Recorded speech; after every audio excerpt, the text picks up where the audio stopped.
Oke. Assalamualaikum Bu Anis. Waalaikumsalam Bu Ana. Ada apa ini ya Bu Ana? Bolehkah saya meminta waktunya sebentar Bu? Saya ingin bercerita Bu ke Bu Anis. Apa yang saya alami ketika saya melakukan supervisi tadi Bu dengan pengawas. Baik Bu Ana, apa yang akan Ibu ceritakan tentang kejadian tadi kepada saya ya? Begini Bu Anis, saya baru saja mendapatkan teguran dari kepala sekolah terkait kegiatan supervisi tadi oleh pengawas saat saya mengajar di kelas Bu Anis. Pengawas ini merasa tersinggung sepertinya Bu Anis. Ketika saya ini mengajar tanpa buku teks dan anak-anak itu selalu menggunakan HP ketika belajar di kelas Bu. Padahal kan pengawas juga tahu kalau HP di sekolah saya ini dibatasi penggunaannya. Kemudian saat saya diingatkan oleh pengawas Bu Anis, saya menyampaikan jika saya tetap mengacu pada kurikulum walaupun tidak menggunakan buku teks Bu Anis. Oh begitu ya. Berarti di sekolah Bu Ana ini anak-anak tidak boleh membawa HP ya ketika belajar? Iya Bu Anis, jadi anak-anak ini ketika jam pertama HP itu dikumpulkan. Kemudian nanti ketika jam terakhir HP diberikan lagi kecuali memang jika ada guru yang menginginkan penggunaan HP ketika pembelajaran Bu. Oh gitu ya Bu Ana. Kira-kira hambatan apa yang menyebabkan Bu Ana tidak menggunakan buku teks ya dalam pembelajaran? Saya ini sebenarnya sudah terbiasa menggunakan mengajar dengan cara tersebut Ibu Anis. Kemudian materi di buku teks ini menurut saya kurang luas begitu loh Bu Anis. Sehingga saya merasa kurang lega jika tidak menggunakan HP dalam pembelajaran. Begitu ya. Apa kelebihan yang dirasakan oleh Bu Ana saat tidak menggunakan buku teks dalam kegiatan belajar mengajar?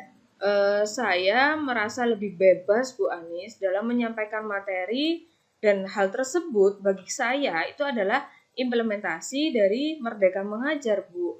Di kurikulum Merdeka, murid itu kan didampingi oleh guru, boleh mencari sumber belajar yang dianggap mudah untuk dipahami. Karena sejatinya murid ini bukan hitam putih saja Bu, namun bagi saya murid ini bervariasi.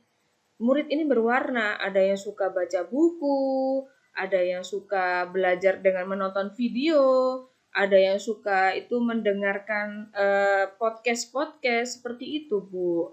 Kemudian malah ada Bu yang suka mendengarkan penjelasan langsung dari gurunya.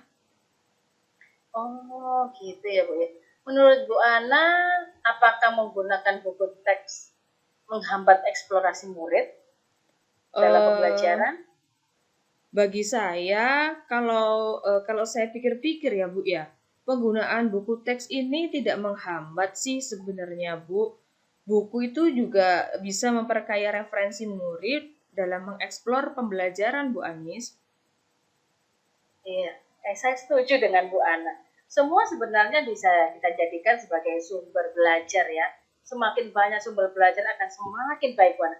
Dan sekitar kita juga bisa dijadikan sumber belajar juga ya kan Bu Ana ya. Nah, jadi sekarang apa rencana Bu Ana dalam menyelesaikan masalah ini? Yang pertama yang ingin saya lakukan Bu Anis, saya akan menghadap kepala sekolah dan meminta maaf karena sudah membuat pengawas kecewa. Dan kedua, saya akan bertemu langsung dengan ibu pengawas supaya masalah ini tidak berkepanjangan, Bu Anis. Saya ingin mengutarakan unek-unek saya selama ini kepada Bu Pengawas. Begitu ya.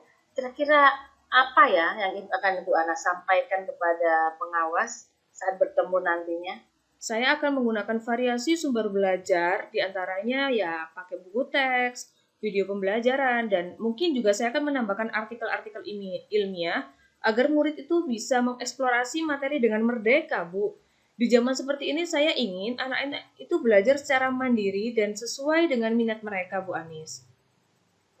Bagus sekali Bu Ana cara berpikirnya. Rencana Bu Ana ini bagus sekali menurut saya. Semoga berhasil ya Bu Ana nantinya. Amin. Lalu Apa komitmen Bu Ana terhadap rencana Bu Ana ini nanti? Saya akan membuat modul ajar yang menggunakan banyak sumber belajar Bu untuk eksplorasi materi sehingga murid-murid saya ini bisa senang dan merasa nyaman untuk belajar tanpa paksaan. Nah, kemudian untuk pemilihan sumber belajar akan saya serahkan langsung kepada murid-murid saya, Bu. Wah, bagus sekali Bu Ana ya. Benar-benar pemikiran yang luar biasa kalau menurut saya ini. Saya sangat mendukung langkah-langkah Bu Ana ini. Mudah-mudahan semua berjalan dengan lancar sesuai dengan harapan Bu Ana. Jadi sekarang bagaimana perasaan Bu Ana? Alhamdulillah Bu Ani, saya sangat lega sekali dan tenang. Akhirnya saya menemukan solusi dari masalah yang saya alami ini Bu. Mudah-mudahan kita semua menjadi guru yang dirindukan oleh murid-murid kita ya Bu ya. Amin. Semoga demikian Bu Ana. Amin. Terima kasih ya Bu Anis. Sama-sama Bu Ana.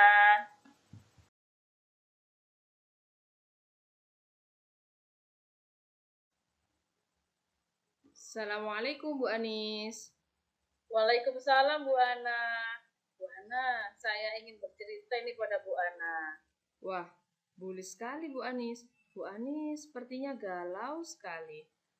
Tapi sebelum itu saya ingin bertanya, apa sih tujuan Bu Anis ingin bercerita ke saya kali ini? Iya ini Bu Ana. Tujuan saya ingin bercerita ke Bu Ana itu saya ingin meningkatkan keterlibatan siswa saya sehingga mereka tidak hanya fokus tetapi juga benar-benar memahami konsep bangun volume bangun ruang gitu ya dengan baik gitu Bu Ana. Oh begitu Bu Anis. Bagaimana sih Bu Anis akan mengukur keberhasilan pencapaian tujuan tersebut Bu Anis? Keberhasilan bagi saya adalah ketika siswa dapat mengaplikasikan konsep volume bangun ruang itu Bu Ana ya dalam situasi nyata dan memberikan tanggapan yang mendalam Bu Ana. Jadi mereka aktif gitu dalam pembelajaran Bu Ana. Oh begitu Bu Anis. Kemudian kekuatan apa yang Bu Anis miliki dalam menyampaikan materi volume bangun ruang? Kekuatan yang saya miliki yaitu saya mempersiapkan materi Bu Ana dengan baik tentunya ya. Lalu saya juga sudah mempersiapkan modul ajar yang berdiferensiasi yang sesuai dengan daya belajar mereka begitu Bu Ana. Wah, sudah bagus sekali itu. Apa sih hambatan konkret yang mungkin Bu Anis hadapi dalam menerapkan perubahan ini, Bu Anis? Hambatan yang saya hadapi ya Bu Ana, beberapa siswa itu tanpa kehilangan fokus ya saat mereka dalam pembelajaran itu loh. Kayaknya mereka ini tidak tertarik gitu Bu Ana dalam pembelajaran yang saya suguhkan ke anak-anak. Saya sehingga pemahaman yang mereka pahami terkait materi pembangun ruang itu kurang Bu Ana dan saya merasa kurang efektif ya dalam mendengarkan pertanyaan mereka gitu. Oh, begitu Bu Anis. Bagaimana Bu Anis merencanakan untuk mengatasi hambatan tersebut, Bu Anis? Begini Bu Ana, saya akan mencoba mengintegrasikan aktivitas interaktif ke dalam materi pelajaran yang melibatkan siswa ya tentunya Bu Ana ya, dan menentukan waktu yang paling efektif untuk pembelajaran volume bangun ruang ini Bu Ana. Oke Bu Anis. Kemudian bagaimana strategi rinci dari Bu Anis untuk membuat pembelajaran ini lebih efektif dan lebih interaktif lagi Bu Anis? Begini Bu Ana, saya berencana menggunakan media visual ya, seperti video pendek, lalu gambar 3D, itu kan biasanya menggugah penasaran anak-anak gitu loh, rasa ingin tahu anak-anak. Selain itu juga saya akan ada sesi pertanyaan, tanya jawab gitu ya, diskusi untuk memancing partisipasi siswa supaya lebih aktif lagi dalam belajar, aktif lagi dalam mengutarakan pendapat mereka seperti itu. Lalu kemudian saya juga berencana membuat media konkret dari apa namanya yang bisa dipegang dan dimodifikasi anak-anak gitu ya Bu Ana ya. Saya berencana membuat kubus dan balok itu dari uh, plastik mikas dulu. Nah, plastik mikas yang transparan. Lalu ada juga kubus satuannya yang terbuat dari kayu, ukurannya 2 cm lah kubus satuannya. Nanti mereka bisa memodifikasi sesuai kebutuhan mereka. Nah, itu untuk media pembelajaran matematika bangun ruang ya. Lalu lalu apa namanya itu saya juga sertakan evaluasi dilakukan melalui respon siswa dan tes formatif. Jadi saya akan membuat yang menarik perhatian siswa dan siswa dapat memodifikasi dengan alat tadi ya Bu, yang kubus transparan sama kubus satuannya itu. Wah, luar biasa sekali sebenarnya rencananya Bu Anis ini. Kemudian, seberapa cepat Bu Anis ingin melihat perubahan-perubahan itu, Bu? Saya berharap Bu Ana ingin melihat perubahan dalam 2 minggu ke depan lah paling tidak. Ini memberi saya waktu untuk mengevaluasi efektivitas strategi saya, Bu Ana. Jadi saya kan bisa mengevaluasinya kira-kira ini sudah tepat atau belum untuk anak-anak ini, Bu Ana. Oke, Bu Anis. Bagaimana Bu Anis mengantisipasi hambatan yang mungkin muncul di tengah-tengah pembelajaran nanti, Bu Anis? Saya akan melibatkan siswa dan merancang aturan kelas ya. Dan yang mendukung interaksi kita dan mengidentifikasi solusi bersama jika ada masalah. Wah, luar biasa sekali Bu Anis. Bagaimana komitmen Bu Anis terhadap rencana ini, Bu Anis? Saya berkomitmen penuh Bu Ana untuk menerapkan perubahan ini. Saya juga akan melibatkan kepala sekolah dan rekan sejawat, rekan-rekan guru untuk memberikan dukungan serta umpan balik. Jadi kalau saya kan nggak bisa melihat kekurangan saya, nanti teman-teman bisa mengoreksi apa kelebihan dan kekurangan saya, sehingga kedepannya saya bisa memperbaiki menjadi lebih baik lagi, Bu Ana. Oke, bagus sekali sebenarnya ya Bu ya. Kemudian siapa Bu yang bisa membantu Bu Anis dalam menjaga konsistensi penerapan pembelajaran yang sudah Ibu terapkan ini? Saya akan melibatkan rekan guru, rekan sejawat saya dalam tim dan berencana untuk berbagi pengalaman serta meminta masukan mereka. Jadi kalau misalkan saya merasa saya sudah baik, belum tentu menurut orang lain juga baik. Jadi saya belum butuh masukan dari orang lain untuk membuat kinerja saya menjadi lebih baik. Oke Bu Anis. Kemudian bagaimana tindak lanjut setelah coaching ini Bu Anis?